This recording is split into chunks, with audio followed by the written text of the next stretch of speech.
आज बहुत important topics जो है अपन को कवर करना है करंट अफेयर्स में। इसमें जो सबसे पहला टॉपिक है बेटा हमारा वो ये है, एक संस्था है AIBD। क्या नाम है संस्था का? AIBD। AIBD का फुल फॉर्म क्या है? Asia Pacific institute for broadcasting development. ठीक है। अब आप लोगों में से बहुत सारे लोगों ने वर्ल्ड ज्योग्राफी पढ़ी है, ठीक है, कुछ लोगों ने नहीं भी पढ़ी है। पैसिफिक ओशियन वाला जो क्षेत्र है वो तो मालूम है ना, ठीक है। इस एक तरफ क्या है आपका एशिया है और यहाँ पर क्या है ऑस्ट्रेलिया है, ठीक है। ये वाला जो पूरा का पूरा क्षेत्र है ये क्या है पैसिफिक ओशियन, जो कहाँ तक जाकर लगता है नॉर्थ अमेरिका और साउथ अमेरिका का तक टच करता है, ठीक है। एशिया की लोकेशन भी आपको अच्छे से मालूम है और पैसिफिक क्षेत्र की लोकेशन भी आपको अच्छे से मालूम है। तो एशिया और पैसिफिक वाला जो क्षेत्र है वो कंट्रीज जो है संस्था का हिस्सा है, ठीक है। अब इसकी कार्यकारी बोर्ड का अध्यक्ष बना है अभी हाल ही में कौन? इंडिया, ठीक है। तो अध्यक्षता की यदि बात करें तो भारत को AIBD अर्थात Asia Pacific institute for broadcasting development का कार्यकारी बोर्ड का अध्यक्ष चुना गया है, जो 19 से 21 अगस्त 2025 को थाईलैंड के फुकेट में आयोजित इसकी 23वीं जनरल कॉन्फ्रेंस के दौरान हुआ है, ठीक है। क्या हुआ बेटा कि AIBD का एक वार्षिक उत्सव था। तो इस वार्षिक उत्सव में 19 से 21 अगस्त 2025 को ये वार्षिक उत्सव आयोजित हुआ, कहाँ पर? थाईलैंड के फुकेट में, ठीक है। और 23वीं जनरल कॉन्फ्रेंस के दौरान ये उत्सव आयोजित हुआ है, ठीक है। और इस 23वीं जनरल कॉन्फ्रेंस में भारत को AIBD के कार्यकारी बोर्ड का अध्यक्ष चुना गया, ठीक है। कहाँ पर हुआ था ये? थाईलैंड के फुकेट में। अब भारत की इसमें भूमिका क्या रही? तो भारत पहले भी 2016 में इस बोर्ड का अध्यक्ष रह चुका है, ठीक है। एक बार और पहले जो है अध्यक्षता कर चुका है इंडिया, कब? वर्ष 2016 में।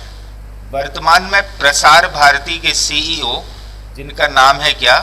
गौरव द्विवेदी, वे AIBD जनरल कॉन्फ्रेंस के अध्यक्ष भी हैं। तो भारत की ओर से एक व्यक्ति कौन? गौरव द्विवेदी, ठीक है। ये अभी AIBD के जनरल कॉन्फ्रेंस वाला जो चैम्बर है उसके अध्यक्ष भी हैं। कौन? गौरव द्विवेदी, ठीक है। अभी फिर से भारत अध्यक्ष बन गया है किसका? AIBD का। कहाँ पर हुआ था इसका 23वां समारोह? थाईलैंड के फुकेट में, ठीक है। अब AIBD के विषय की यदि हम बात करें तो AIBD जो है ये 1977 में यूनेस्को के तत्वावधान में स्थापित की गई थी। यूनेस्को के तत्वावधान मतलब यूनेस्को के अधीन। यूनेस्को जो संस्था है उसके अधीन स्थापित हुआ था क्या? AIBD, ठीक है। AIBD अर्थात एशिया प्रशांत क्षेत्र का एकमात्र अंतर सरकारी प्रसारण संगठन है, ठीक है। कहाँ का? एशिया प्रशांत क्षेत्र का एकमात्र अंतर सरकारी प्रसारण संगठन है। मतलब एशिया प्रशांत क्षेत्र में जितने भी देश आते हैं उन सभी देशों की जो सरकारें हैं, ठीक है, उन सरकारों का संगठन है ये, ताकि ये जितने भी देश हैं वे आपसी भेदभाव को दूर करके जितने भी प्रकार के उनके बीच में समझौते हैं, संधियां हैं, उनसे संबंधित जो भी विवाद हैं उन विवादों को साथ में बैठकर सॉल्व करने का एक मंच है क्या? AIBD, ठीक है। तो एशिया प्रशांत क्षेत्र का एकमात्र अंतर सरकारी प्रसारण संगठन है, ठीक है। इसमें वर्तमान में 92 सदस्य हैं, जिनमें से 45 तो देश हो गए और 26 सरकारी और 44 संबद्ध सदस्य हैं, ठीक है। टोटल कितने लोग हैं यहाँ पर? 92 सदस्य हैं। आपको तो इतना याद रखना है कि AIBD में वर्तमान में कितने सदस्य हैं? 92। और इसका जो सचिवालय है वो मलेशिया के कुआलालंपुर में अवस्थित है। कहाँ पर है बेटा सचिवालय? मलेशिया के कुआलालंपुर में। अब महत्व क्या है इसका, भारत जो है इसका कार्यकारी अध्यक्ष बना है, इस चीज का महत्व क्या है? तो इस पद की प्राप्ति से भारत की अंतर्राष्ट्रीय प्रसारण नेतृत्व क्षमता को बल मिला है। मतलब अंतर्राष्ट्रीय स्तर पर भारत की जो छवि है, ये नेता वाली छवि जो है अब बनने जा रही है। इसीलिए AIBD के कार्यकारी बोर्ड का अध्यक्ष बनाया गया है किसे? भारत को। प्रसारण क्षेत्र में भारत को वैश्विक मीडिया नीति निर्माण और सहयोग के लिए रणनीतिक मंच प्राप्त हुआ है। ठीक है, अंतर्राष्ट्रीय स्तर पर मीडिया की नीति का जो निर्मित कर रहा है वो कौन करेगा? अब भारत। जैसे नहीं मीडिया वाले कहीं पर भी पहुंच जाते हैं, मदद करना तो दूर, सबसे पहले जो व्यक्ति घायल है उससे पूछ रहे हैं कि आपको कैसा लग रहा है।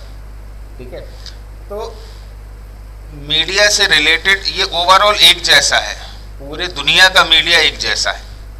ठीक है, बस भारत में रेस्ट्रिक्शंस है मीडिया में बहुत सारे। ठीक है, हमेशा इंडिया में शो ऑफ होता है तो सिर्फ डेवलपमेंट का, आपने देखा होगा। जो सरकार की बुराइयां हैं या सरकार की कमियां हैं उनको कवरेज नहीं मिल रहा है। इन सब के बावजूद भी भारत को इस संस्था का अध्यक्ष बना दिया गया। ठीक है, खैर उससे हमको लेना देना नहीं है, अपन को तो सिर्फ नॉलेज से मतलब है कि इंडिया को बनाया गया है क्या अभी AIBD के कार्यकारी बोर्ड का अध्यक्ष। ठीक है, इससे क्या फायदा हुआ? भारत की जो अंतर्राष्ट्रीय छवि है, ठीक है, वो अंतर्राष्ट्रीय छवि में एक और अध्याय जुड़ गया कि भारत जो है ऐसी बड़ी बड़ी संस्थाओं का नेतृत्व करता भी हो सकता है। ठीक है, अब AIBD का पूरा नाम क्या है बेटा? तो Asia Pacific institute for broadcasting development. स्थापना कब हुई इसकी? 1977 में। ठीक है, इसकी मदर संस्था कौन सी है? यूनेस्को। यूनेस्को के अधीन इस संस्था का विकास हुआ। मुख्यालय या सचिवालय कहाँ पर है? मलेशिया के कुआलालंपुर में। सदस्य कितने इसमें? तो इसमें 92 सदस्य हैं, जिसमें से 26 सरकारी सदस्य और 44 संबद्ध सदस्य हैं।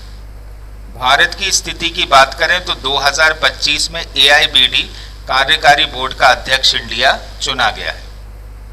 पहले कब अध्यक्षता करी? 2016 में। और वर्तमान में AIBD में भारतीय प्रतिनिधि कौन है?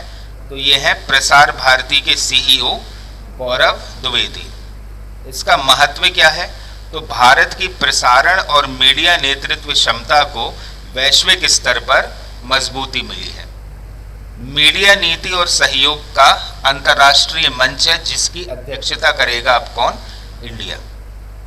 सम्मेलन कहाँ हुआ था ये? तो इसकी 23वीं जनरल कॉन्फ्रेंस थाईलैंड के फुकेट में आयोजित हुई अगस्त 2025 में। याद हुआ अच्छे से? एक एक तथ्य क्लियर? चलो, बहुत इंपॉर्टेंट फैक्ट है या बहुत इंपॉर्टेंट टॉपिक है और ये आपके अपकमिंग एग्जाम्स में निश्चित ही पूछा जाएगा। क्या है? सुंदरबन टाइगर रिजर्व का विस्तार किया गया है और अब इंडिया का दूसरा सबसे बड़ा टाइगर रिजर्व बन गया है क्या? सुंदरबन। ठीक है, कहाँ पर आता है ये? पश्चिम बंगाल में, गंगा डेल्टा के पास में। ये पूरे विश्व का इकलौता ऐसा क्षेत्र है जहां पर मैनग्रोव वनों में टाइगर्स पाए जाते हैं। ये जो वन मिलते हैं कहां पर? सुंदरबन में। यहाँ की वनस्पति की जो प्रजातियां हैं वो कैसी हैं? मैनग्रोव, क्योंकि दलदली क्षेत्र है, पूरा गंगा का डेल्टा वाला एरिया है। दलदली क्षेत्र होने के कारण मिट्टी जो है ये गीली रहती है। मिट्टी गीली रहती है तो ऑक्सीजन जड़ों तक नहीं पहुंच पाती, इसलिए जड़ें जो हैं वे नीचे से ऊपर की ओर जमीन से बाहर निकल आती हैं। नॉर्मली पेड़ों की जड़ें कैसी होती हैं? जमीन से नीचे होती हैं, लेकिन मैनग्रोव वनों में जड़ें जो हैं जमीन से ऊपर की तरफ निकल आती हैं। और पूरे विश्व में सुंदरबन ही ऐसा क्षेत्र है जहां पर मैनग्रोव वनों पर टाइगर पाया जाता है। अब इसका क्षेत्रफल और बढ़ा दिया गया, मतलब सुंदरबन का जो एरिया था उस एरिया में बाजू वाला जो संभाग था 24 परगना जिला, 24 परगना जिला एक जिला है कहाँ का, पश्चिम बंगाल, उस जिले से 3 क्षेत्रों को काटा गया और उन 3 क्षेत्रों को ऐड कर दिया कहाँ पर, सुंदरबन में। इसलिए अब सुंदरबन का जो क्षेत्रफल है वो काफी ज्यादा बढ़ गया। तो तुम्हें ये याद रखना है कि पुराना क्षेत्रफल कितना था और नया क्षेत्रफल अब कितना हो गया है, ठीक है। तो बढ़त विस्तार को मंजूरी, 19 अगस्त 2025 की बात है कि राष्ट्रीय वन्यजीव बोर्ड, जिसको नॉर्मली क्या बोलते हैं, NBWL, क्या है इसका फुल फॉर्म, राष्ट्रीय वन्यजीव बोर्ड की स्थायी समिति ने इस प्रस्ताव को मंजूरी दे दी। सुंदरबन टाइगर रिजर्व में 7 सालों से लंबित विस्तार को हरी झंडी मिली और 1044 वर्ग किलोमीटर क्षेत्र इसमें जोड़ा गया। कितना और क्षेत्रफल इसका बढ़ा दिया गया, 1044 वर्ग किलोमीटर क्षेत्र सुंदरबन में जोड़ दिया गया। अब नया क्षेत्रफल कितना हो गया, तो 1044.68 वर्ग किलोमीटर क्षेत्र जोड़ने के बाद बढ़ा हुआ क्षेत्रफल हो गया है 3629.57 वर्ग किलोमीटर।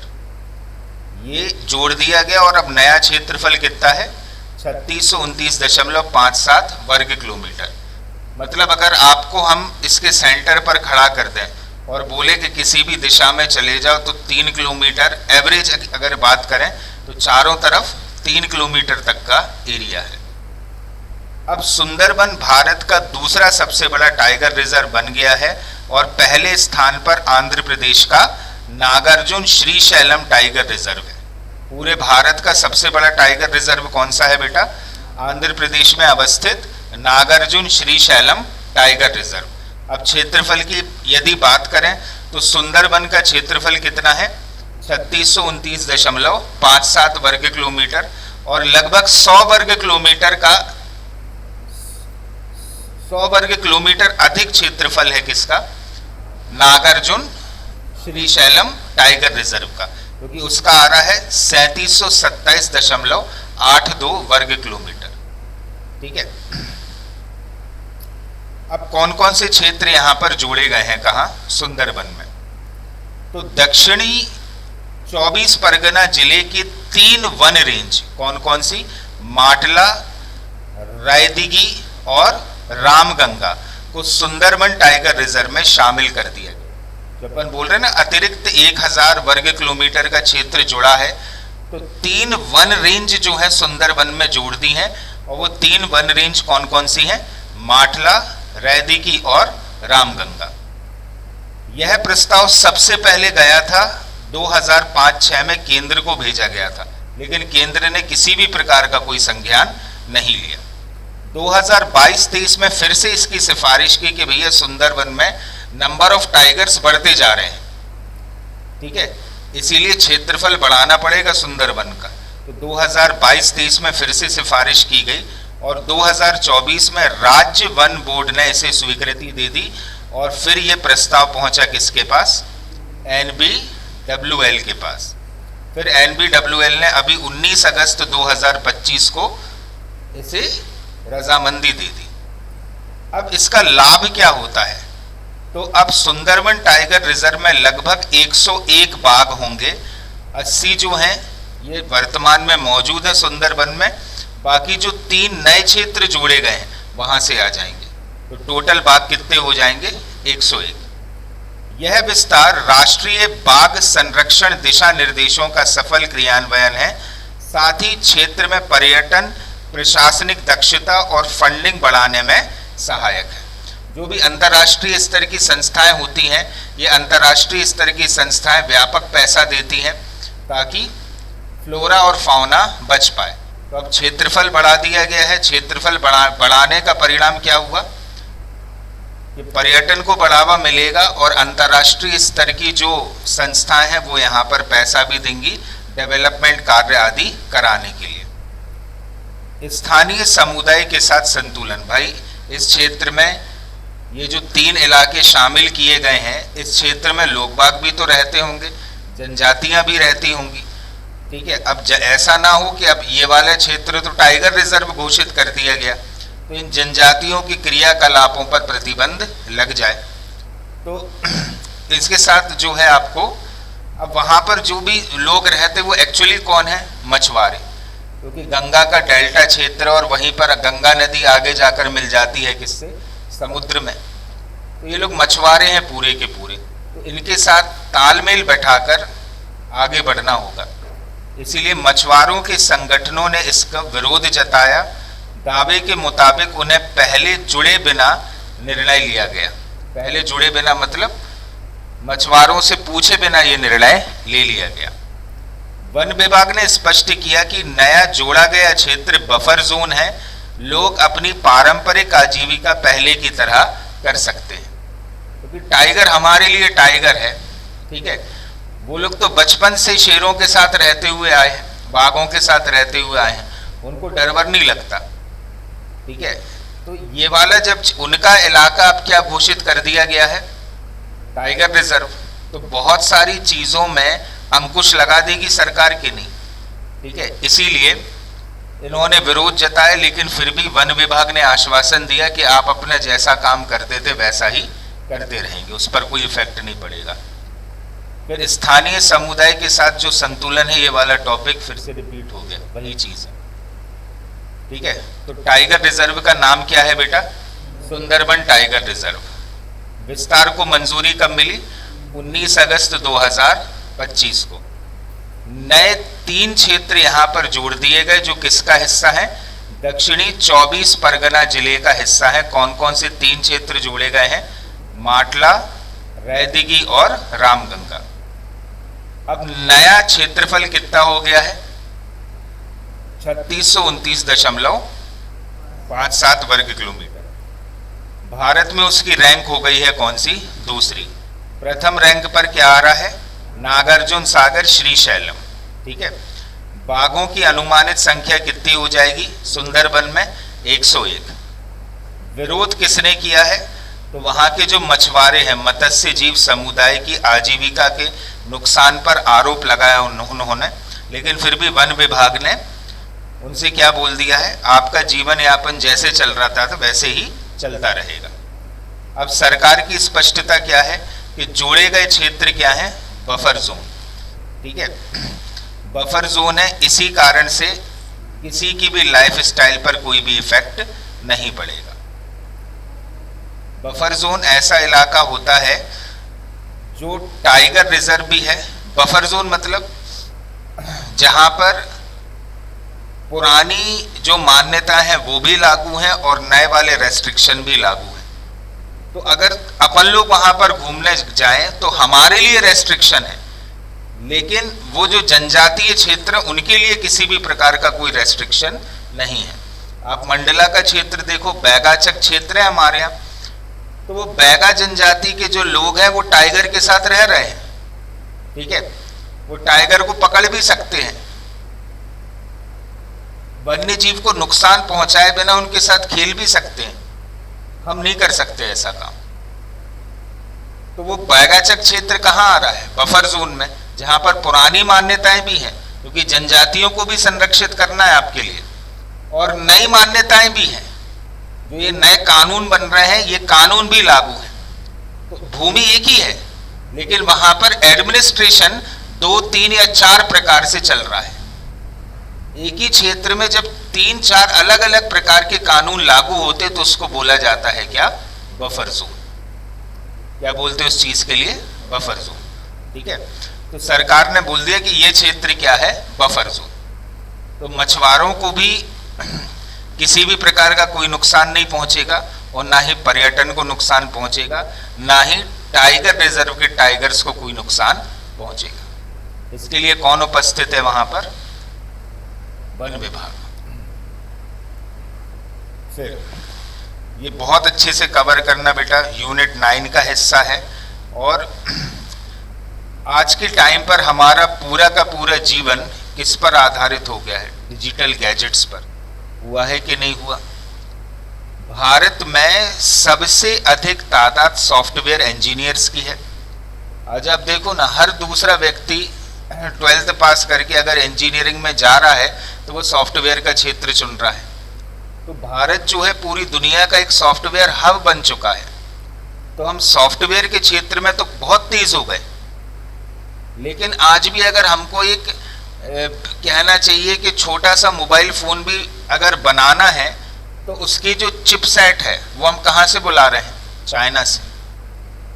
हार्डवेयर के क्षेत्र में हमने अभी तक वो वाला पायदान हासिल नहीं किया है जो हमने सॉफ्टवेयर के क्षेत्र में हासिल कर लिया है। कब तक नहीं करेंगे? जब तक कि सरकार इसके लिए पहल नहीं करती, सरकार इसके लिए एक बुनियादी संरचना जो है बनाकर नहीं देती। समझ रहे हो बात के लिए? अब सरकार ने इसके लिए पहल शुरू की, ठीक है। और क्या पहल शुरू की है?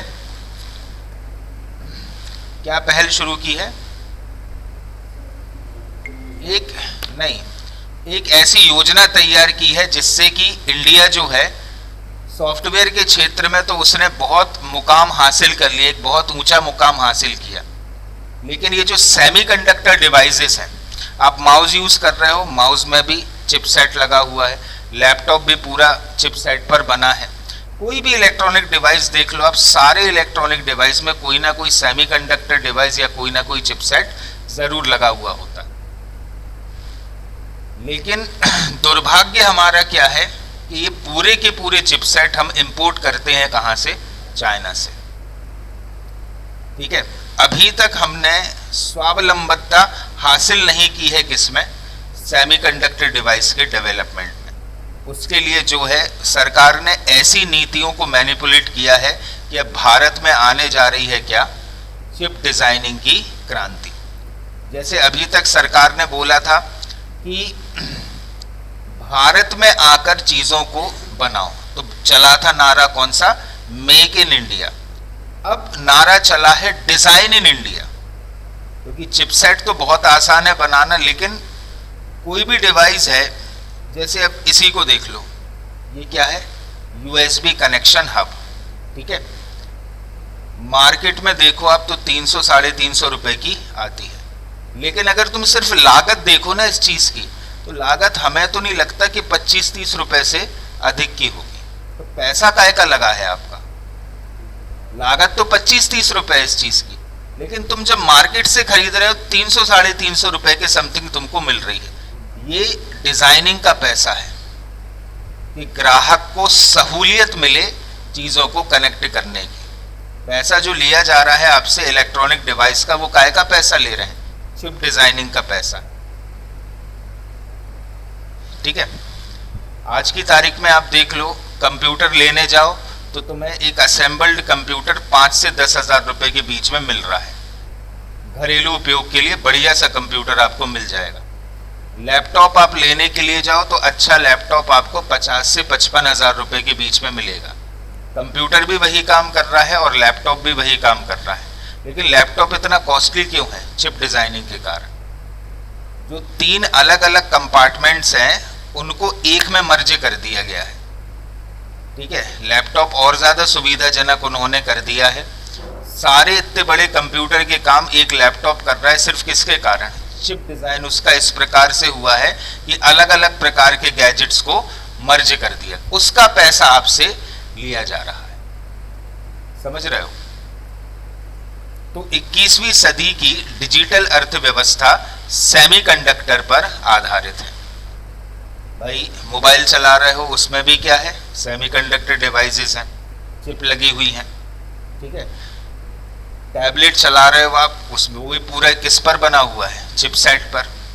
लैपटॉप चला रहे हो, ये भी किस पर बने हुए हैं? चिपसेट पर। पहले टीवी इतनी बड़ी बड़ी आती थी कि उठाए नहीं उठती थी, ठीक है।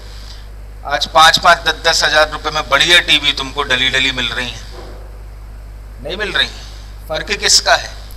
इसी का, सेमीकंडक्टर का, चिपसेट का फर्क है, ठीक है। भारत वर्तमान में वैश्विक स्तर पर सेमीकंडक्टर डिजाइन का एक प्रमुख केंद्र है। सरकार ने आत्मनिर्भर भारत और डिजिटल इंडिया के तहत डिजाइन लिंक्ड इंसेंटिव, याद रखना इस चीज को, आत्मनिर्भर भारत अभियान चल रहा है और डिजिटल इंडिया अभियान चल रहा है। इन दोनों अभियानों के अंतर्गत सरकार ने एक और अभियान शुरू किया है और वो क्या है? डिजाइन लिंक्ड इंसेंटिव योजना DLI, अर्थात डिजाइन लिंक्ड इंसेंटिव योजना शुरू की है। ये जो योजना है ये कब शुरू हो गई थी? वर्ष 2021 में। इसका उद्देश्य क्या है कि घरेलू स्तर पर सेमीकंडक्टर डिजाइन क्षमताओं का विकास करना। ठीक है, जो भी सेमीकंडक्टर डिवाइसेस है, सेमीकंडक्टर डिजाइंड जो चीजें हैं, ये हम हमेशा दूसरे देशों से इंपोर्ट करते थे। एप्पल का मोबाइल चला रहे हो आप, कहाँ की कंपनी है? अमेरिका की। ठीक है, क्या है उसमें ऐसा? कुछ भी नहीं है नया, लेकिन वो स्टाइल आइकन बन गया है। ठीक है, विदेशी कंपनी का फोन चला रहे हैं हम, काम बिल्कुल कुछ ना हो। अगर किसी को 5 मिनट को हॉट स्पॉट चाहिए, बेचारा जिंदगी मौत के बीच में जूझ रहा है, ठीक है, उसको हॉट स्पॉट नहीं मिलेगा तुम्हारे फोन से, उसमें दुनिया भर के QR स्कैन करने पड़ेंगे। लेकिन नहीं साहब, हम तो चलाएंगे क्या? आईफोन। ठीक है, तो फर्क किसका है? 5000 वाले मोबाइल में भी और ये आईफोन में भी फर्क काहे का है? सेमीकंडक्टर डिवाइस का, और किसी भी चीज का फर्क नहीं है। इसी डिजाइन लिंक्ड इंसेंटिव योजना के तहत स्टार्टअप और MSME को प्रोत्साहन दिया गया। विभिन्न प्रकार की जो स्टार्टअप सेवाएं हैं उसको, और विभिन्न प्रकार की जो MSME है, इन चीजों को प्रोत्साहन दिया गया है। ठीक है, इसका मतलब ये है कि सरकार स्वयं से इनका डिजाइन तैयार नहीं करेगी, सरकार डिजाइन करेगी। जो कहना चाहिए, विभिन्न प्रकार की स्टार्टअप परियोजनाएं हैं। स्टार्टअप मतलब किसी ने नया नया बिजनेस चालू किया है, और जो मध्यम स्केल की कंपनियां हैं, ठीक है, उनको फंडिंग देगी कि तुम लोग मैन्युफैक्चरिंग करो। कहां पर? इंडिया में। हर डिवाइस में भारतीय चिप की परिकल्पना की गई है। जो डिजाइन लिंक्ड योजना है वो क्या कह रही है कि जितने भी इलेक्ट्रॉनिक डिवाइसेस हैं उनमें जो चिप्स लगेंगी वो इंडियन मेड होनी चाहिए। इसकी परिकल्पना इस योजना के माध्यम से की गई है। चयनित कंपनियों को EDA अर्थात इलेक्ट्रॉनिक डिजाइन ऑटोमेशन टूल्स और इंफ्रास्ट्रक्चर सपोर्ट दिया जाएगा। ठीक है, वित्तीय सहायता और बाजार तक पहुंच सुनिश्चित की जाएगी। इसी प्रकार की जैसे DLI के तहत एक कंपनी जो 2017 में शुरू हुई थी, वो आज की तारीख में भारत की सबसे बड़ी electronic semiconductor device manufacturing unit बन गई है, जो शुरू ही हुई थी मात्र कब? 2017 में। इसी योजना के तहत उसने सबसे अधिक फायदा उठाया है। वो कंपनी है वर्बी सेमी माइक्रो इलेक्ट्रॉनिक्स। क्या नाम है उस कंपनी का? Verba semi micro electronics. जो शुरुआत कब करी इस कंपनी ने? 2017 में। लेकिन आज बहुत सारी डिजाइनों का पेटेंट अपने नाम पर करा लिया। कौन सी योजना के तहत? DLI। सरकार चाह रही है कि इसी प्रकार की जो नए नए स्टार्टअप्स हैं उनको हम आगे लेकर आए और उनको एक बहुत बड़ी कंपनी में कन्वर्ट कर दें। ठीक है, तो 2017 में एक फैबलेस सेमीकंडक्टर कंपनी थी। विशेषता क्या है इसकी? तो इंटेलेक्चुअल प्रॉपर्टी डिजाइन और एक्सपोर्ट में ये अग्रणी है। किसी भी प्रकार की चिप को ये डिजाइन कर सकती है।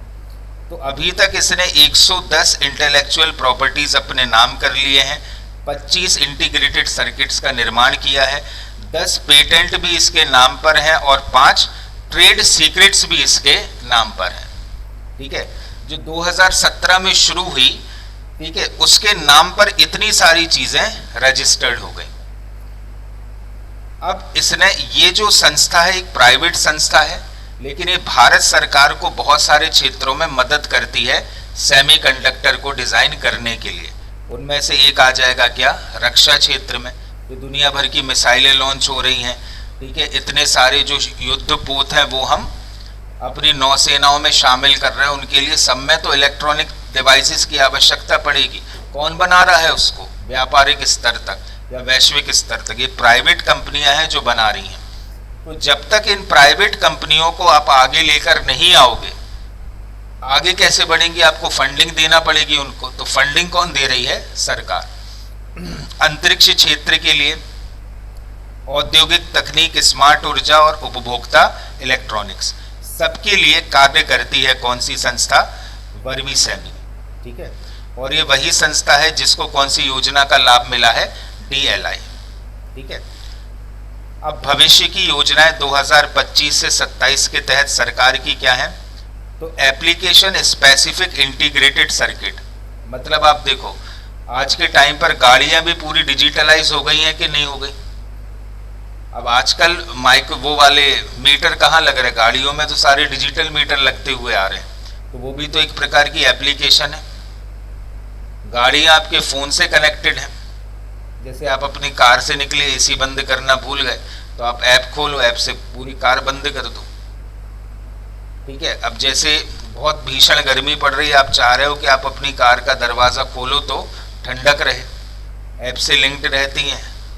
कार में जाने के पहले आप उस ऐप से ऑन कर दो तो वो AC चालू हो जाएगा कार का, आपको गर्मी नहीं झेलना पड़ेगी। तो एप्लीकेशन लिंक्ड सर्किट्स जो हैं आज के टाइम पर बनने लगे हैं। तो ऐसे सर्किट्स जो हैं भारत में बहुत ज़रूरी हैं बनना, क्योंकि अभी तक ये पूरी प्रौद्योगिकी कहाँ से मंगा रहे थे हम? विदेशों से। तो application specific integrated circuit chips का उत्पादन, जैसे BLDC मोटर कंट्रोलर। ठीक है, आज के टाइम पर इलेक्ट्रिक गाड़ियों का ज़माना आ गया।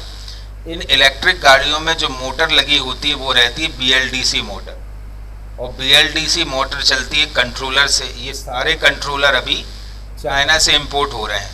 अब ऐसा कुछ करना है कि ये कंट्रोलर वगैरह सब कहाँ बने? इंडिया में। डेटा अधिग्रहण, स्मार्ट मीटरिंग और सेंसर चिप्स, इन तमाम सारी चीज़ों को अब इंडिया में ही बनाने का प्रयास किया जा रहा है। फिर चिप्स टू स्टार्टअप कार्यक्रम से मानव संसाधन और अनुसंधान क्षमता का विकास होगा। अब इस चीज का महत्व क्या है? तो भारत अब केवल सॉफ्टवेयर पावर नहीं बल्कि हार्डवेयर इनोवेशन हब भी बन रहा है। अभी तक हमने बताया था इंडिया किस में आगे था? सॉफ्टवेयर में। लेकिन इस योजना के बाद इंडिया किस क्षेत्र में आगे होने जा रहा है? हार्डवेयर में। DLI और वर्मी सेमी जैसे प्रयास भारत को आत्मनिर्भर सेमीकंडक्टर सप्लायर बनाने की दिशा में ले जा रहे हैं। रक्षा, अंतरिक्ष, औद्योगिक क्षेत्र में रणनीतिक स्वावलंबन भारत हासिल करने जा रहा है। डिजिटल सॉवरेनिटी अर्थात डिजिटल संप्रभुता को सशक्त किया जा रहा है। क्लियर है? तो कुछ समय बाद अपन यही चीज पढ़ेंगे कि इंडिया जो है अब किसी भी इलेक्ट्रॉनिक्स आइटम को इंपोर्ट नहीं कर रहा। ठीक है, सारी चीजें इंडिया कहाँ बना रहा है? स्वयं अपने देश में ही इसका निर्माण कर रहा है। ठीक है, तो योजना कौन सी है बेटा? Device linked incentive DLI। कब शुरू हुई? 2021 में। उद्देश्य क्या है? घरेलू सेमीकंडक्टर डिजाइन और आत्मनिर्भर भारत। प्रमुख कंपनी कौन सी है? वर्मी सेमी माइक्रो इलेक्ट्रॉनिक्स, जो कब स्थापित हुई? 2017 में। लेकिन उपलब्धियां बहुत कम समय में बहुत गजब की इस कंपनी ने हासिल करी। जैसे 110 IPs इसके नाम हो गए, 25 इंटीग्रेटेड सर्किट, 10 पेटेंट और 5 ट्रेड सीक्रेट्स इसने अपने नाम कर लिए। अब ये जो माइक्रो इलेक्ट्रॉनिक्स हैं जो भारत में बनेंगे, इसका यूज कहाँ कहाँ पर होगा? रक्षा, अंतरिक्ष, औद्योगिक, स्मार्ट ऊर्जा और उपभोक्ता क्षेत्रों में इसका प्रयोग होगा। ठीक है, BLDC मोटर, डेटा अधिग्रहण, स्मार्ट मीटरिंग और सेंसर, इन सब के क्षेत्र में काम करेंगे क्या? Semiconductor devices. फिर अन्य पहल कौन सी कर रही है सरकार? चिप्स टू स्टार्टअप्स, अर्थात मानव संसाधन और उनका प्रशिक्षण भी दिया जाएगा। रणनीतिक महत्व क्या है कि हर डिवाइस में भारतीय चिप्स होंगी और डिजिटल आत्मनिर्भरता और वैश्विक प्रतिस्पर्धा भारत हासिल कर लेगा। कौन सी योजना है ये? Device linked incentives. फिर भारत ने ब्लू इकोनॉमी। ब्लू इकोनॉमी क्या है बेटा? उन चीजों से पैसा कमाना जो आपको समुद्र से प्राप्त हुई है। ब्लू इकोनॉमी क्या होती है? उन चीज़ों से पैसा कमाना जो आपको समुद्र से प्राप्त हुई है। तो भारत का जो समुद्र है बहुत बड़ा बिजनेस भी है। इस बिजनेस को और बढ़ावा देने के लिए इस बार के मॉनसून सेशन में सरकार ने 5 प्रकार के समुद्री कानून बनाए हैं, जिन्होंने अंग्रेजों के समय के कानून का स्थान ले लिया है। ठीक है, तो भारत ने हाल ही में अपनी समुद्री नीतियों को स्वीकृत और आधुनिक बनाने के लिए 5 बड़े कानूनी सुधार विधेयक संसद में पेश किए हैं। इनमें से सबसे पहला जो कानून है वो है carriage of goods by sea act 2025। क्या कहता है ये? तो 1925 के पुराने कानून को बदलकर हैग विश्वी नियम को अपनाया गया। ये एक अंतर्राष्ट्रीय नियम होता है। कौन सा? हैग विश्वी नियम। जैसे समझना, तुम्हारे पानी वाले क्षेत्र में कोई सा अंतर्राष्ट्रीय या कोई सा विदेशी जहाज है, वो एंटर हो रहा है, उसका फ्यूल खत्म हो गया हो या उसको कोई दिक्कत हो रही हो, या हो सकता है कि उसमें कोई ऐसा पेशेंट बैठा हो जिसको तत्कालिक डॉक्टरी सलाह की आवश्यकता है, सहायता की आवश्यकता है, लेकिन आप एंट्री दे नहीं रहे उसको, क्योंकि आपके यहाँ का कानून है नहीं कि कोई भी विदेशी शिप जो है बिना परमिशन के हमारे यहाँ आ जाए। समझ रहे हो? तो ये कानून सरकार खत्म करने जा रही है और इसके लिए कौन सा वैश्विक नियम अपनाया जा रहा है? हैग विश्वी नियम। वंस एंड फॉर ऑल, सबके लिए हमारे बंदरगाह खुले रहेंगे। ठीक है, किसी भी प्रकार का पेपर वर्क नहीं करना है कि अगर कोई पेशेंट अगर तुम्हारे शिप में है, उसको तत्काल डॉक्टर की सहायता की आवश्यकता है, तो पहले तुम पूरा पेपर वर्क करो, फिर हम तुम्हारे दरवाजे नहीं, वो ये सीधे आ जाओ, पेपर वर्क होता रहेगा। ठीक है, तो ये पुराने जो carriage of goods by sea act 2025 है, ये कौन से नियम को लागू करने जा रहा है? हैग विश्वी नियम को। और कौन सा कानून समाप्त हो रहा है? 1925 का जो कानून था वो समाप्त हो रहा है। लाभ क्या है? तो दस्तावेजी प्रक्रियाओं का सरलीकरण एवं डिजिटलीकरण होगा, जिससे विवादों में कमी और समुद्री व्यापार एवं सहयोग में वृद्धि होगी। ठीक है, दूसरा कानून है बेटा इंडियन पोर्ट्स एक्ट 2025 का। ये इंडियन पोर्ट्स एक्ट 2025 किसका स्थान लेगा? 1908 के कानून का। और इसकी मुख्य विशेषताएं क्या है कि एकीकृत बंदरगाह प्रबंधन, पारदर्शिता, पर्यावरणीय सुरक्षा सुनिश्चित करना। क्या होता है? बंबई के बंदरगाह का प्रबंधन अलग है, कर्नाटक के बंदरगाहों का प्रबंधन अलग है, केरल के बंदरगाहों का प्रबंधन अलग है। जैसे रेलवे है तो पूरी रेलवे तो एक मिनिस्ट्री के अधीन है, लेकिन अलग अलग जोन्स में इसको बांटा गया है, लेकिन सारे जोन्स में नियम और कानून एक ही प्रकार के हैं। जबकि बंदरगाह क्षेत्र में अभी तक क्या हो रहा था? बंबई का नियम अलग है, ठीक है, और केरल के नियम अलग हैं, तमिलनाडु के नियम अलग हैं। अब जो है सारे नियमों को एकीकृत किया जाएगा। कौन से कानून के तहत? Indian ports act 2025। और किसका स्थान ले रहा है ये? 1908 के कानून का। मैरीटाइम स्टेट डेवलपमेंट काउंसिल, और प्रत्येक राज्य में स्टेट मैरीटाइम बोर्ड की स्थापना की जाएगी। जैसे रेलवे बोर्ड्स होते हैं, ऐसे यह बंदरगाह बोर्ड भी स्थापित होंगे। केंद्र और राज्यों के बीच में संघात्मक समन्वय को मजबूत किया जाएगा। ठीक है, तीसरा जो कानून है वो है कोस्टल शिपिंग बिल 2025। उद्देश्य क्या है? भारतीय तटीय नौवाहन प्रणाली को बचाना और उसे पुनर्जीवित करना। तटीय नौवाहन प्रणाली, इसका मतलब क्या है? भाई तटों पर मछुआरे मछली पकड़ने के लिए जाते हैं और कहीं कहीं पर एक स्थान से दूसरे स्थान पर जाने के लिए नावों का प्रयोग होता है। तो नावों की संस्कृति बनी रहे भारत में। ठीक है, लक्ष्य क्या है? घरेलू आपूर्ति श्रृंखला को सशक्त बनाना, सड़क यातायात और प्रदूषण में कमी लाना। क्योंकि अगर जहां पर नाव से जाना पॉसिबल है वहां से आदमी गण नाव से जाने लगे तो सड़कों पर जो पोल्यूशन हो रहा है उसमें कमी आएगी। ठीक है, और लगभग 10,000 करोड़ की लागत की बचत की जा सकती है। ये एक ऑल्टरनेटिव है सड़क परिवहन का। क्या? नावों से यात्रा करना। फिर सागरमाला प्रोग्राम, तो सागरमाला परियोजना का उद्देश्य क्या है? बंदरगाहों को आर्थिक केंद्रों से जोड़ना और लो कार्बन ग्रीन ट्रांसपोर्ट को बढ़ावा देना। ठीक है, जितने भी बंदरगाह हैं उन्हें कहां से जोड़ा जाए? बंदरगाह हैं उन्हें कहां से जोड़ा जाए? मार्केट से। ठीक है, इसीलिए संचालित हो रही है कौन सी? सागरमाला परियोजना। कब से शुरू हुई है? तो 2015 से चल रही है सागरमाला परियोजना, ministry of port, shipping and waterways के अधीन। ठीक है, तो कितने कानून हैं? 5 कानून लेकर आई है सरकार। इसमें से सबसे पहला कानून कौन सा है? Carriage of goods by sea act 2025। इसका उद्देश्य क्या है? हैग बिशबी नियम अपनाना, जिससे क्या होगा? डिजिटलीकरण हो जाएगा दस्तावेजों का और वाद विवाद रहित दस्तावेज प्रक्रिया शुरू होगी। फिर इंडियन पोर्ट एक्ट 2025, इससे क्या होगा? 1908 का अधिनियम को प्रतिस्थापित किया जाएगा और समग्र प्रबंधन और पर्यावरणीय सुरक्षा सुनिश्चित होगी। फिर है कोस्टल शिपिंग बिल 2025, तटीय नौवहन पुनर्जीवित होगा, प्रदूषण व लागत में कमी आएगी। सागरमाला परियोजना बंदरगाहों को आर्थिक केंद्रों से जोड़कर ग्रीन ट्रांसपोर्ट को बढ़ावा देना। 7500 किलोमीटर तटीय सीमा है हमारी, जहां पर 11 प्रमुख बंदरगाह हैं और 200 छोटे छोटे से बंदरगाह हैं। इन तमाम सारे बंदरगाहों पर लागू होगा क्या?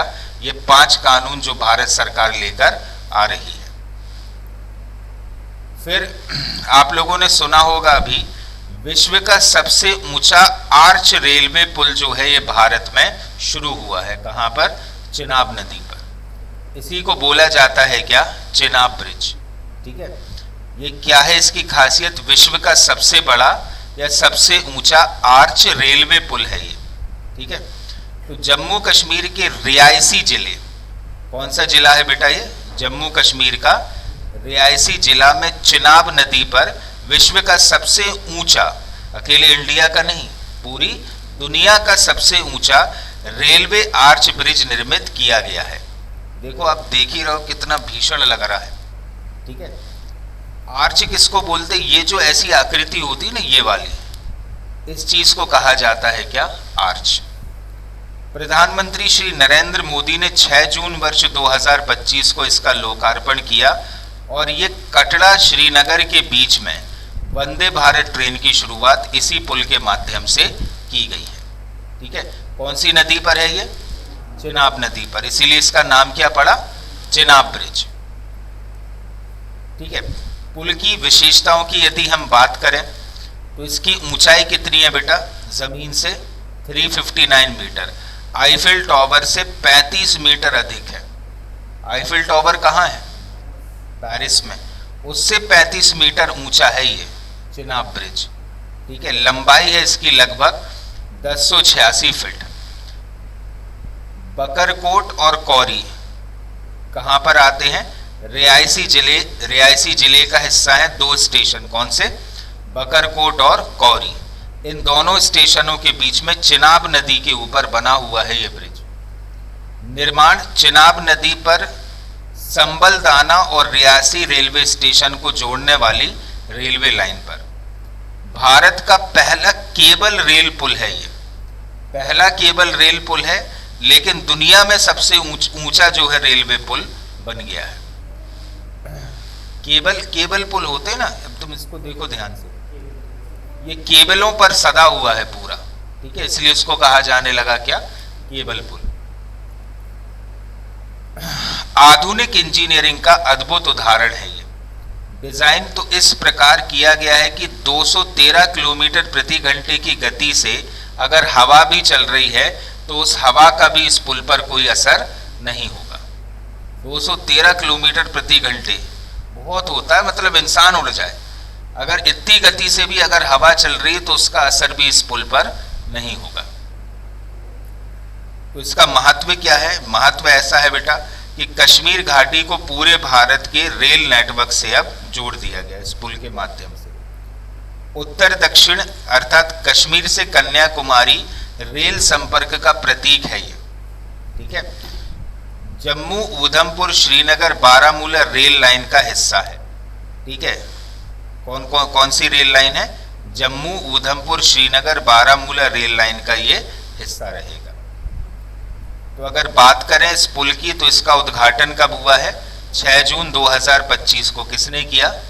प्रधानमंत्री मोदी ने। स्थान कहां पर है? जम्मू कश्मीर का रियासी जिला। कौन सी नदी पर है? चिनाब नदी। ऊंचाई कितनी है इसकी? 359 मीटर, मतलब आईफिल टावर से 35 मीटर ऊंचा है। लंबाई कितनी है? 1086 फीट लंबा है पूरा। विश्व का सबसे ऊंचा आर्च रेलवे पुल है। कौन सी रेल लाइन का हिस्सा है? उधमपुर श्रीनगर बारामूला रेल लाइन का हिस्सा है। प्रतीकात्मक महत्व क्या है इसका? तो ये कश्मीर से कन्याकुमारी तक रेल संपर्क को जोड़ता है और एक प्रकार से राष्ट्रीय एकता पर बल देता है। 213 किलोमीटर प्रति घंटा की भी अगर हवा चल रही है तो भी उसका कोई प्रभाव इस पुल पर नहीं पड़ेगा। फिर अपन बात करते हैं बेटा INS अरनाला की। ठीक है, भारतीय नौसेना में ये शामिल हुआ है। INS अरनाला एक ऐसा शिप है जो पनडुब्बियों को खोजकर मारने का प्रतीक है। अगर समुद्र के नीचे कोई सी पनडुब्बी है, जैसे कभी भी वॉर जोन अगर बना इंडिया, तो समुद्र के नीचे मान लो पाकिस्तान ने पनडुब्बियां भेज दी, तो उन समुद्र के नीचे वाली पनडुब्बियों को पकड़कर समाप्त करने में सक्षम है कौन सा? INS अरनाला। तो भारत की समुद्री सुरक्षा रणनीति को सशक्त बनाने हेतु भारतीय नौसेना में INS अरनाला, जो कि एक anti submarine warfare shallow water craft है, को शामिल किया गया है। Anti submarine warfare shallow water craft मतलब सबमरीन्स अगर जो समुद्र के नीचे चल रही हैं उनको भी डिटेक्ट करने और उनको डिस्ट्रॉय करने में सक्षम है कौन? INS अरनाला। INS अरनाला को 18 जून 2025 को नौसेना में शामिल किया गया। अब साइज देख सकते हो उसका कितना बड़ा है। यह स्वदेशी तकनीक से निर्मित है। ठीक है, और ऐसे कितने पोत शामिल होने हैं? 16 INS अरनाला नेवी में शामिल होने हैं और इन 16 में से पहला शिप जो है वो शामिल कर लिया गया है। विशेषताएं क्या है बेटा? तो पनडुब्बियों का पता लगाना और उन पर नजर रखना और उथले पानी में दुश्मन की गतिविधियों का मुकाबला करना। पोत की लंबाई की यदि बात करें तो ये कितना लंबा है? 77 मीटर। वजन है 1490 टन से अधिक। 2 diesel engine plus water jet propulsion इसमें उपस्थित है। अधिकतम 25 नॉट्स या लगभग 46 किलोमीटर प्रति घंटे की रफ्तार से ये चल सकता है समुद्र में। ठीक है, 80 नाविक को ये कैरी कर सकता है। ठीक है, इसका मतलब ये कोई शिप नहीं है, ये क्या है? Anti submarine warfare. मतलब इसका काम क्या है? सबमरीन्स जो होती है ना, पनडुब्बी है जो पानी के अंदर चलती हैं, उनको डिटेक्ट कर डिस्ट्रॉय करना इसका मेन काम है। तो गतिविधियां क्या क्या कर सकता है? सब सरफेस सर्वेलेंस, तटीय सुरक्षा, खोज और बचाव कार्य और कम तीव्रता वाले समुद्री अभियान में ये कारगर सिद्ध होगा। क्या नाम है इसका? INS अरनाला। अब इसका निर्माण कहां पर हुआ है? तो garden reach ship builders and engineers Kolkata द्वारा। कोलकाता की संस्था है बेटा कौन सी? Garden reach ship builders and engineers limited. उसने इस शिप का निर्माण किया है, जिसमें 55 से अधिक सूक्ष्म, लघु और मध्यम उद्योगों ने भी साथ दिया। महाराष्ट्र का ऐतिहासिक किला है कौन सा? अरनाला किला। उस किले के नाम पर इसका नाम रखा गया है क्या? INS अरनाला। तो पोत का नाम क्या हुआ? INS अरनाला। किस प्रकार का पोत है? Anti submarine warfare shallow water craft है। शामिल होने की तिथि 18 जून। निर्माणकर्ता कौन कौन है? Garden reach ship builders and engineers. कहाँ की? कोलकाता। जिसमें 55 छोटे छोटे से उद्योगों ने सरकार का साथ दिया है। लंबाई कितनी है? 77 मीटर। वजन 1490 से अधिक। ठीक है, इसकी ज़्यादा कोई ज़रूरत नहीं है। ठीक है, आपको तो इतना याद रखना है कि महाराष्ट्र में अरनाला किला है, उसके नाम पर इसका नाम रखा गया है क्या, INS अरनाला। फिर इसके बारे में पढ़ा होगा आपने, भारतीय नौसेना का नाविका सागर का परिक्रमा 2 अभियान। कौन सी परिक्रमा है, नाविका सागर परिक्रमा 2। क्या हुआ,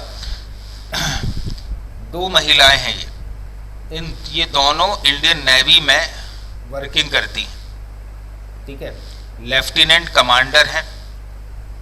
ये गोवा से चालू हुई और पूरी दुनिया का चक्कर लगाकर वापस गोवा पर आ गई, ठीक है।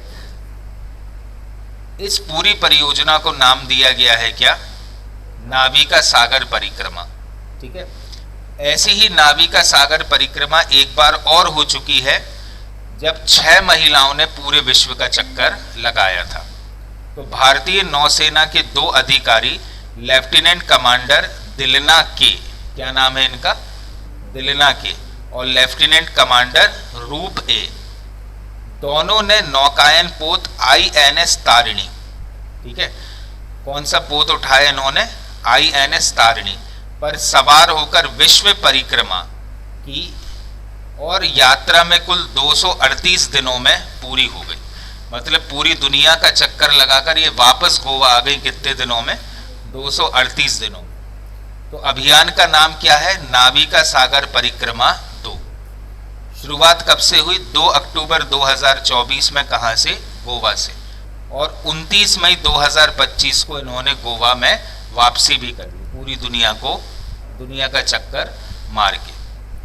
तो कुल कितनी दूरी इन्होंने तय करी, 25,600 नॉटिकल माइल की दूरी इन्होंने तय करी। अब कौन से मार्ग पर गई, तो गोवा से, जैसे मान लो ये गोवा है, यहाँ से ये ऑस्ट्रेलिया, फिर न्यूजीलैंड, फिर फॉकलैंड द्वीप, फिर दक्षिण अफ्रीका, और ऐसे करते हुए वापस ये गोवा आ गई। तो ऑस्ट्रेलिया, न्यूजीलैंड, फॉकलैंड द्वीप और दक्षिण अफ्रीका, और दक्षिण अफ्रीका से फिर से वापस गोवा आ गई, ठीक है। ऐसी यात्रा जो है इन्होंने करी। अब प्रमुख उपलब्धि क्या है, तो यात्रा के दौरान पोत पॉइंट नीमो से गुजरा। अब तुम कहोगे पॉइंट नीमो क्या है, तो पॉइंट नीमो समुद्र के बीच में एक ऐसा स्थान है जो पूरी पृथ्वी पर उपस्थित जितना भी जमीनी इलाका है उस जमीनी इलाके से सर्वाधिक दूरी पर है। जैसे आप देख लो, ये दक्षिण अमेरिका है, ये वाला कौन सा द्वीप दिख रहा है आपको, ये दक्षिण अमेरिका, ये अंटार्कटिका है, ये है बीच में क्या, पॉइंट नीमो। पूरी दुनिया में जितना जमीनी क्षेत्र है उस जमीनी क्षेत्र से सर्वाधिक दूरी पर अगर कोई सा बिंदु अवस्थित है तो वो है कौन सा, पॉइंट नीमो। तो सागर वाला ये जो अभियान था, इसमें जो रास्ता तय किया, ये लोग गोवा से गए कहाँ, ऑस्ट्रेलिया, ऑस्ट्रेलिया से न्यूजीलैंड, न्यूजीलैंड से पॉइंट नीमो, और फिर वहाँ से दक्षिण अफ्रीका के दक्षिण से निकलकर, दक्षिण अमेरिका के दक्षिण से निकलकर ये लोग गए दक्षिण अफ्रीका, और वहाँ से वापस आए कहाँ, गोवा पर। तो पॉइंट नीमो महासागर का वह स्थान जो पृथ्वी पर किसी भी भूभाग से सबसे अधिक दूरी पर है। इसे समुद्री नेविगेशन का महत्वपूर्ण पड़ाव माना जाता है, किसे, पॉइंट नीमो को। अब पोत कौन सा था, INS तारिणी। यात्रा का उद्देश्य क्या था कि महिला नौसैनिकों की क्षमता व नेतृत्व को प्रोत्साहित करना। कि जब 2 महिलाएं पूरे विश्व घूम सकती हैं तो महिलाएं चाहे तो कुछ भी कर सकती हैं, वो भी कैसे, एक शिप से, ठीक है। भारतीय नौसेना का समुद्री शक्ति का प्रदर्शित करना। रक्षा मंत्री राजनाथ सिंह ने इन अधिकारियों का अभिनंदन भी किया। ऐसी ही एक और परियोजना संचालित हो चुकी है, नाविका सागर परिक्रमा 1, जो 10 सितंबर 2017 से 21 मई 2018 तक संचालित हुई थी, और इसमें भारतीय नौसेना की 6 महिला अधिकारियों ने विश्व की परिक्रमा की थी। लेकिन नाविका सागर परिक्रमा 2 में कितनी महिलाएं थी, 2। तो अभियान का नाम क्या है, नाविका सागर परिक्रमा 2। कब शुरू हुआ, 2 अक्टूबर 2024 को गोवा से, और वहीं पर समाप्त हुआ कब? 29 मई 2025 को। कुल अवधि कितनी लगी? 238 दिनों की। कितनी दूरी तय की गई? 26,600 समुद्री मील की दूरी। कौन कौन से दो अधिकारी थे? तो लेफ्टिनेंट कमांडर दिलना के और लेफ्टिनेंट कमांडर रूप के। पोत कौन सा था? INSV तारिणी। पड़ाव क्या थे? अलग अलग स्थानों पर गए। कौन सा रास्ता अपनाया था इन्होंने? ऑस्ट्रेलिया, ऑस्ट्रेलिया से न्यूजीलैंड, फिर दक्षिण अमेरिका, दक्षिण अफ्रीका, और फिर वापस आए। प्रमुख उपलब्धि क्या है? पॉइंट नीमो को इन्होंने पार किया। और पॉइंट नीमो क्या है? समुद्र का वह स्थान जो किसी भी भूमिगत क्षेत्र से सबसे अधिक दूरी पर है। इससे पहले कौन सा अभियान चला था? नाविका सागर परिक्रमा 1। आप लोगों ने नाम सुना होगा आर्मंड डुप्लांटिस का। सुना है? नहीं सुना, इसलिए सुन लो। आर्मंड डुप्लांटिस ये पोल वॉल्ट किंग की उपाधि है इनके पास। पोल वॉल्ट होता ना, वो एक लकड़ी लेते हैं, दौड़ते हैं लकड़ी लेकर, स्टिक लेकर, और फिर उसको अड़ाकर कूद जाते हैं। उसके विश्व के सबसे टॉप मोस्ट खिलाड़ी हैं कौन? Armand Duplantis. तो खिलाड़ी का नाम क्या है बेटा? Armand Duplantis. कहाँ के हैं? स्वीडन के। कौन से गेम से जुड़े हुए हैं? पोल वॉल्ट से। एथलेटिक्स में पोल वॉल्ट स्पर्धा में विश्व रिकॉर्ड को 12वीं बार इन्होंने तोड़ा। मतलब अपना ही विश्व रिकॉर्ड इस व्यक्ति ने 12वीं बार तोड़ा है। ठीक है। कब? 16 जून 2025 को स्टॉकहोम डायमंड्स लीग में। पुरुषों का पोल वॉल्ट खेल था और इन्होंने नई ऊंचाई हासिल कर ली। कौन सी? 6.28 मीटर। यह उनका खुद का पिछला विश्व रिकॉर्ड तोड़कर स्थापित किया गया है। इन्होंने अपना स्वयं का विश्व रिकॉर्ड तोड़ा। और कौन सी बार तोड़ा है? 12वीं बार। तो डुप्लांटिस ने लगातार 6 वर्षों में 12 बार अपना ही विश्व रिकॉर्ड तोड़ा। 2 बार ये ओलंपिक चैंपियन भी ये रहे हैं। इन्हें वर्तमान समय का सबसे सफल पोल वॉल्टर भी माना जाता है, इसलिए इनके पास उपाधि कौन सी है? पोल वॉल्टर किंग की। तो खिलाड़ी का नाम क्या है? Armand Duplantis. कौन से देश से हैं? स्वीडन। देखो ये लिखा भी हुआ उनकी जैकेट पर, स्वीडन। उपाधि क्या है इनके पास? पोल वॉल्ट किंग की। ठीक है। कब तोड़ा है? 16 जून 2025 को। कौन सी प्रतियोगिता में? स्टॉकहोम डायमंड्स लीग में। पोल वॉल्ट पुरुष। कितनी ऊंचाई पर पहुंच गए थे? 6.28 मीटर। कौन से क्रम में तोड़ा? 12 बार। ठीक है। और लगातार 6 वर्ष में इन्होंने 12 बार अपना ही रिकॉर्ड तोड़ा। ठीक है। तो विश्व के सबसे सफल खिलाड़ियों में से एक है। क्या नाम है इनका? Armand Duplantis. कौन से खेल से संबंधित है? Pole vault. क्लियर हुआ?